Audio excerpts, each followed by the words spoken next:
ni lazima muombe Mungu. Haleluya, haleluya. Labda kama kipo kitu kingine unachotegemea.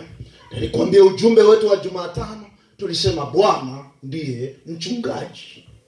Na kama Bwana ndiye mchungaji, tunapokuwa tunahitaji chochote lazima tumwambie mchungaji. Haleluya, haleluya. Ukweli ni kwamba kwenu kila mmoja amewahi kufuga kondoo au chochote nyumbani.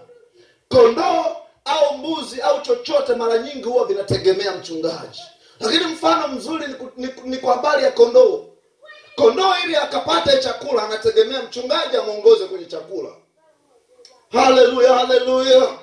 Hasa mnapoongelea habari, siongelee habari za mchungaji mimi, naongelea habari za mchungaji Yesu. Haleluya. Kwa nini nidiri kuongelea habari za mchungaji Yesu? Yeye utakuwa naye mahali pote. Mimi sipatikani kila mahali, lakini Yesu anapatikana kila mahali. Ukiwa nyumbani utakuwa na Yesu. Ukiwa sokoni utakutana na Yesu. Haleluya, haleluya. Kwa mpendwa mwana wa Mungu, jioni ya leo nataka nikukumbushe ya kwamba uelewe ya kwamba dunia hii tunayoishi haiko hivi hivi.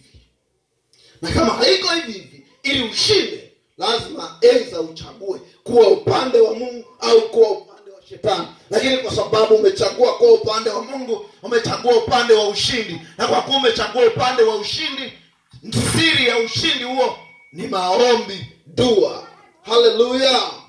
Ni maombi pamoja na dua. Kwa ni lazima umuombe Mungu. Ni lazima umsihi Mungu. Haleluya, haleluya. Tuko kwenye mji wetu wa Chunya. Tunamhitaji Mungu ili tuishi na kushinda changamoto. Ili tushinde majaribu. Ili ndugu zetu wawe salama. Ili watoto wetu wawe salama.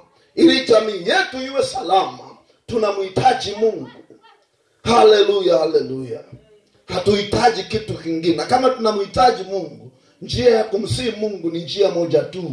Ni njia ya kuomba, ni njia ya kuita Mungu. Kwa wakati huu wa jioni ndugu yangu, nimekuhubiria na kukukumbusha habari hii njema kwa ufupi.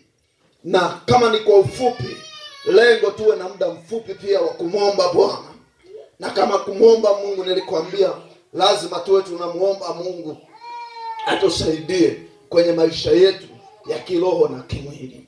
Na kama ni kiroho na kimwili, wakati huu kila mmoja ataenda kujiombea. Maadamu mmeingia katika hema, wewe jiombee. Na nimekwambia njia ya kuomba Mungu ni kupitia jina la Yesu pekee. Kupitia jina la nani? La Yesu. Haleluya. Unamwomba Mungu alinde watoto wako, ni katika jina la Yesu. Unamwomba Mungu abariki kazi za mikono yako, ni katika jina la Yesu. Unamwomba Mungu afungue milango ya kazi, ni katika jina la Yesu. Unamwomba Mungu akupe afya njema, ni katika jina la Yesu. Kwa yote unayoyataka yanapatikana ndani ya jina la Yesu. Haleluya. Kama kuna watoto nje, naomba waingie ndani.